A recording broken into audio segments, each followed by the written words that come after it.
रसूलुल्लाह सल्लल्लाहु अलैहि वसल्लम का दौर था। ईद के दिन हर तरफ रोशनी थी, खुशियाँ थी, मासूम चेहरों पर मुस्कान थी। बच्चे नए कपड़े पहनकर खिलखिलाते हुए ईद मना रहे थे। लेकिन एक छोटा सा बच्चा फटे पुराने कपड़ों में, आंखों में आंसू लिए, एक कोने में चुपचाप बैठा था।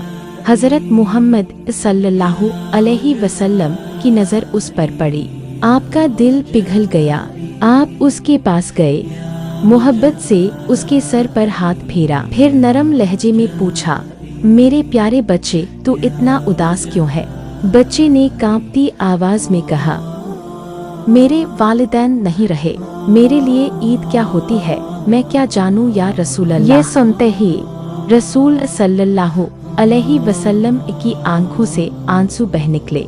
आपने उसे सीने से लगा लिया और बहुत ही प्यार से फरमाया, क्या तू ये पसंद करेगा कि मोहम्मद तेरा बाप हो और आयशा तेरी माँ? बच्चा रो पड़ा, लेकिन इस बार अकेलेपन से नहीं, बल्कि मोहब्बत से, रहमत से, रसूल के प्यार से।